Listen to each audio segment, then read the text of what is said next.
Қайырлы күн әріптестер, Астана қаласының коммуникациялар қызметінің ақпараттық алаңынан онлайн баспасөз мәслихатын бастаймыз. Бүгінгі баспасөз мәслихатының тақырыбы кірістерді жалпыға бірдей декларациялау, екінші кезең. Добрый день, мы начинаем онлайн-брифинг с пресс-центра службы коммуникации города Астаны. Тема сегодняшнего брифинга – всеобщее декларирование доходов, второй этап. Ендеше бүгінгі брифингтің спикерлермен таныс болыңыздар. Қанат Балтабеков Жолтайұлы, Астана қаласы бойынша мемлекеттік кірістер департаменті басшысының орынбасары. Ерасыл Бораш Жарқынбекұлы, Астана қаласы бойынша мемлекеттік кірістер департаментінің жалпыға бірдей декларациялау және өндірістік емес төлемдер бөлімінің басшысы. Құрметті спикерлер, алаңымызға қош келдіңіздер. Алғашқы сөз кезегі Қанат Жолтайұлы, өзіңізге. Рахмет, құрметті брифингке қатысушылар. Бүгінгі тақырып бойынша ақпарат беруге рұқсат етіңіздер. 23 жылдан бастап 1 қаңтардан бастап мемлекеттік мекемелер мен квазимемлекеттік сектор қызметкерлері мен олардың жұбайлары үшін жалпыға бірдей декларациялаудың екінші кезеңі басталды.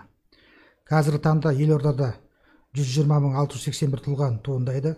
Қазіргі таңда 95.538 тұлға ұсынды, немесе 79,2%.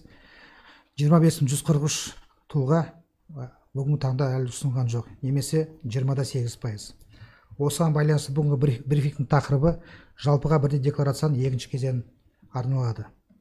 Жалпыға бірдей декларацияның басты мақсаты ол көлеңкелі экономиканы қысқарту, қамтамасыз ету, сыбайлас жемқорлықтың деңгейін төмендету, бюджетке қосымша түсімдерін қамтамасыз ету және әлеуметтік саясатты жетілдіру болып табылады. Салық кодексіне сәйкес Қазақстанда жалпыға бірдей декларацияны 21 жылдың 1 қаңтардан бастап енгізілді және 4 кезеңінде өтуде. 21 жылдың 1 қаңтардан бастап мемлекет қызметкерлерімен және олардың теңестірген адамдар және жұбайлары. 23 жылдан бастап мемлекеттік мекемелер мен квазимемлекеттік сектор қызметкерлері мен олардың жұбайлары декларация тапсыра бастады. 24 жылдан бастап заң тұлғалардың басшылары, олардың құрылтайшылары, жеке кәсіпкерлер және олардың жұбайлары. 4-ші кезең 25 жылдан бастап азаматтардың қалған санаттары, яғни елдің барлық ересек тұрғындары. Квазимемлекеттік сектордың ұғымдарын талдайық. Мемлекеттік мекеме дегеніміз Қазақстан Республикасынан және заңдарына сәйкес Қазақстан Республикасының президентінің, Қазақстан Республикасының үкіметін және Астана облысы республика маңызы бар қала әкімдерінің шешімдері бойынша құратын және тек мемлекеттік бюджет есебінен ұсталатын мекемелер болып табылады. Квазимемлекеттік сектор бұл мемлекет қатысуымен құрылған құрылым. Сектор субъектілері бұл мемлекет кәсіпорындар, жауапкершілігі шектеулі серіктестіктер, акционерлік қоғамдар, оның ішіндегі мемлекет қатысушы немесе акционер болып табылатын ұлттық басқарушы холдингтер, ұлттық холдингтер, ұлттық компаниялар, сондай-ақ Қазақстан Республикасы заңнамалық актілеріне сәйкес олармен үлестес болып табылатын еншілес, тәуелді және өзге де заңды тұлғалар. Активтер мен міндеттемелер туралы декларацияда көрсетілген мәліметтер. Ол Қазақстан Республикасының тыс жерлердегі мүліктер, жылжымайтын мүлік, жер учаскелері, жер үлестері, әуе және теңіз кемелері, ішкі сауда, жүзу кемелері, өзен теңіз жүзу кемелері, көлік құралдары, арнайы техника және тіркемелер. Қазақстан Республикасы тыс жерлердегі шетелдік банктегі банк шоттағы ақша барлық банк салымдар бойынша республикалық туралы заңда белгіленген және есептік салық кезеңнен 31 желтоқсаннан қолданыста болған айлық есептік көрсеткіштен 1000 еселенген мөлшерінен жиынтық асатын сомада. Қазақстан Республикасының тыс жерде құрылған заңды тұлғаның жарғылық капиталына қатысу үлесі. Екінші, Қазақстан Республикасында одан тыс жерлердегі мүлік, тұрғын үй саласында үлестік қатысу туралы шарт бойынша тұрғын ғимараттардың үлесі, бағалы қағаздар, туынды қаржылық құралдар, инвестициялық алтын, зияткерлік меншік, авторлық құқық объектілері. Енді активтік міндеттемелер туралы бойынша ұсыныс тәсілдері салық азамат арқылы мобильді қосымшасы арқылы тапсыруға болады. Сонымен қатар салық төлеушінің кабинеті арқылы, электронды түрде және электронды үкімет порталы egov.kz арқылы декларацияны тапсыруға болады. Активтер мен міндеттемелер туралы декларацияны ұсынбаған үшін әкімшілік жауапкершілік бар көзделген құқық бойынша 272 бабына сәйкес, бірінші тармағына сәйкес, бірінші таңда ол алдын ала ескерту соғады. Сонымен қатар бір жылдың ішінде қайталанған жағдайда 15 айлық есептік көрсеткішпен айыппұл салуға әкеп соғады.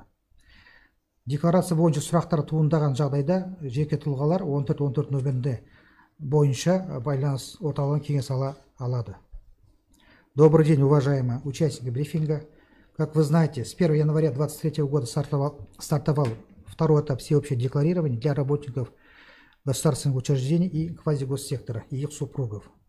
На сегодняшний день в столице обязательства по представлению декларации 250 формы должны возникать от 120 681 физлица.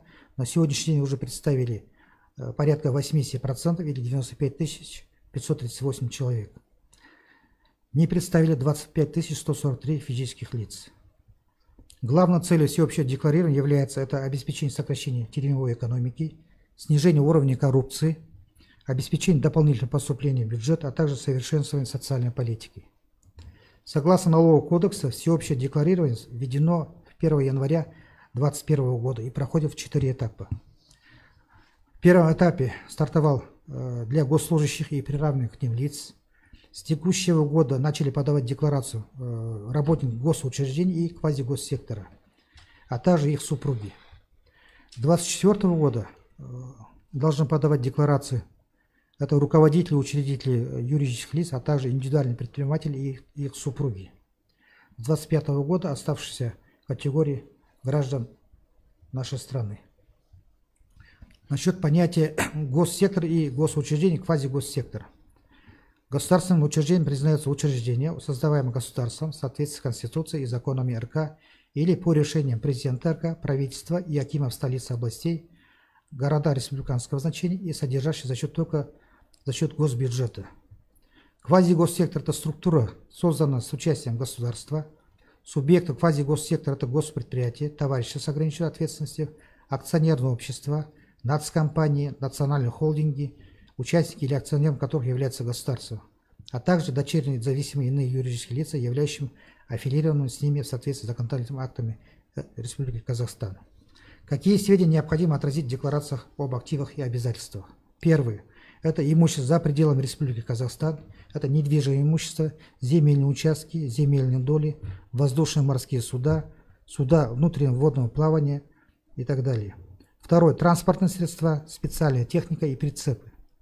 Третье. Деньги на банковских счетах в иностранных компаниях, находящихся за пределами Республики Казахстан, в сумме совокупно превышающей по всем банковским вкладам тысячекратный размер минимального расчетного показателя, а также доли участия в уставном капитале юридического лица за пределами Республики Казахстан.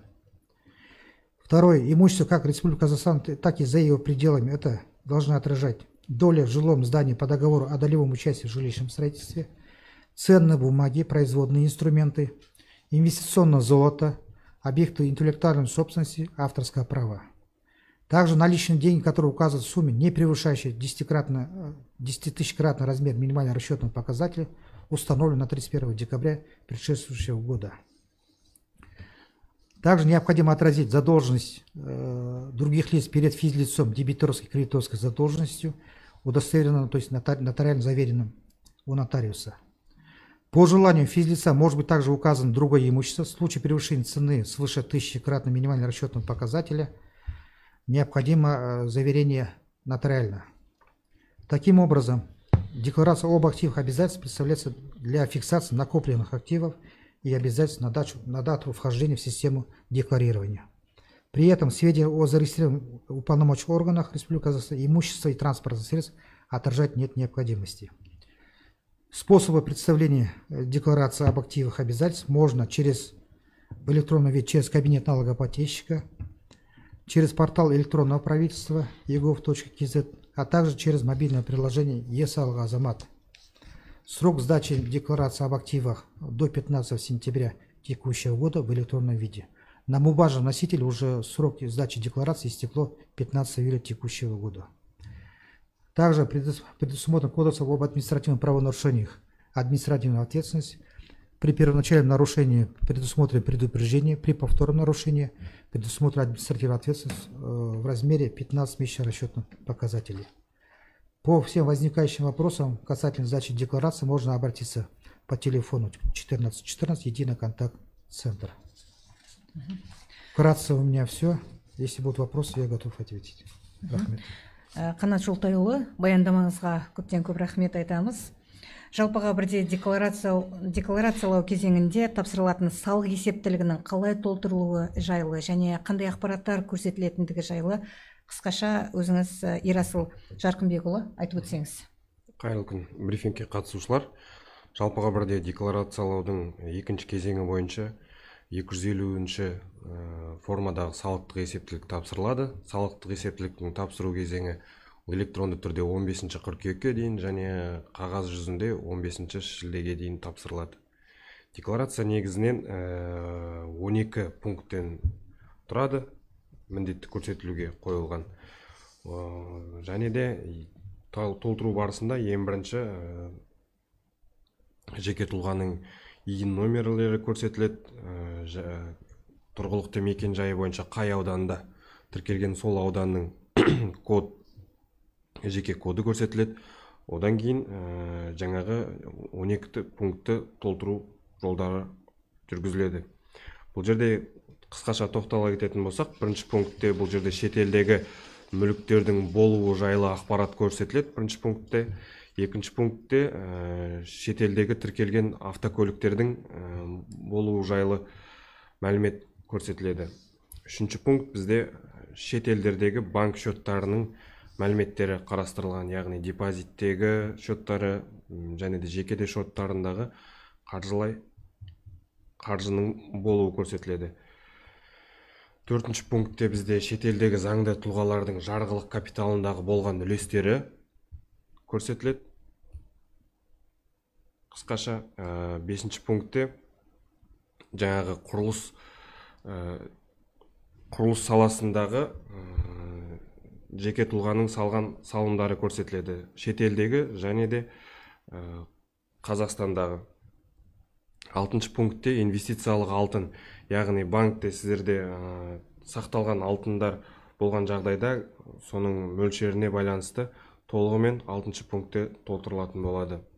Жетінші пунктте бізде бағалы қағаздар, Қазақстандағы және шетелдегі бағалы қағаздардың, яғни акциялар, облигациялар, сол жөнінде мәліметтер көрсетіледі. Сегізінші пункт бізде пайлық үлестіктер, яғни сіздерде пайлық үлескерлік болған жағдайда осы 8-ші пунктте көрсетіледі. 9-ші пункт бізде авторлық құқық және де жеке жазған өзінің шығармашылығы болған жағдайда авторлық құқығы бар. Сол бізде 9-ші пунктте көрсетіледі. 10-ші пунктте шетелдегі басқа да мүліктер, яғни жер, пәтер, үйден басқа да мысалға жеке тік ұшақ, кемелер болған жағдайда бізде сол 10-ші пунктте көрсетіледі. 11-ші пункт бізде дебиторлық, кредиторлық қарыздар, яғни жеке тұлғаның дебиторлық немесе кредиторлық қарыздарлығы болған жағдайда нотариуспен бекітілген. Сол бізде 11-ші пунктта көрсетіледі. 12-ші пункт бізде жаңағы жеке тұлғаның өзінің жеке мүлкін немесе де басқа да жылжитын, жылжымайтын мүлкін сенімгерлік басқаруға берген жағдайда осы сенімгерлік басқару бізде 12-ші пунктта толтырылады. Қысқаша осы 12 пункт осылай айқындалған, және де декларацияның соңында жеке тұлға өзінің электронды кілтімен қол қойып тапсырады. Менде қысқаша осы, сұрақтарыңыз болса жауап беруге дайын. Көп рахмет, Ерасыл Жарқынбекұлы, баяндамаңызға. Алдын ала келген Астана қаласының коммуникациялар қызметінің әлеуметтік желідегі парақшаларына түскен сұрақтар және журналистердің сұрақтарын өздеріңізде оқуға рұқсат етіңіздер.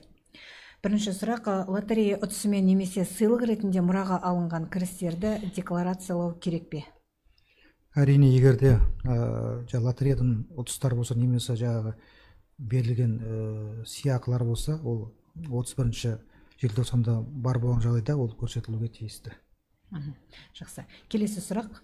Следующий вопрос. Что делать, если даешь большую сумму в долг? Кому нужно декларировать? Тому, кто дал долг, или тому, кто получил? А если долг дается под процент? В данном случае здесь должен отразить тот, который дает в долг, а также кто получает в долг. Вместе с тем должно быть здесь нотариально заверено это данное соглашение по передаче долга. Вместе с тем, кто дает под проценты, в последующем уже годах он должен отражать как дохода по процентам декларациях о полученных доходах. Рахмет. Келесі сұрақ. Декларацияны тапсырудан кім босатылады? 2023 жылы зейнеткерлерге активтер туралы декларация тапсыру керек пе? Зейнеткерлерге әрине керек емес. Зейнеткерлер 2025 жылдан бастап 4-ші кезеңмен тапсырады. Бұлай жеңілдік ешкімге жоқ. 4 кезеңмен өзі өтеді осы. 1-ші кезең мемлекеттік қызметкерлер, 2-ші кезең жаңағы қазіргі квази мемлекеттік секторының жұмыскерлері, 3-ші кезең жаңағы жеке тұлғалар мен кәсіпкерлер. Сондықтан ешқандай не жоқ. Зейнеткерлер 25 жылы барлық халықпен бірге тапсырады. Следующий вопрос. Как часто нужно декларировать свое имущество, если автомобиль или недвижимое имущество меняется в год несколько раз? Декларация подается один раз в год, соответственно, по состоянию на 31 декабря она подается. Соответственно, нет необходимости постоянно называть. Раз в год подается и все. По состоянию на 31 на конец года. Рахмет. Келесі сұрақ. Бұрын мемлекеттік қызметте жұмыс істеген, бүгінгі күнге дейін жұмыстан шыққан, декларация тапсыру қажет пе? Егер де бұрын мемлекеттік қызметте істеген адам болса, егер де жаңағы міндеттемелермен тапсырған кезде, ол жылдан жылға декларация тапсыруға тиісті. Бізге келіп түскен сұрақтар легі осы. Бүгінгі брифингке қатысып, өздеріңіздің баяндамаларыңызды оқып, журналистердің сұрақтарына жауап бергендеріңіз үшін рахмет айтамыз. Құрметті көрермен, құрметті әріптестер, біз осымен бүгінгі баспасөз мәслихатын тәмамдаймыз. Аман болыңыздар.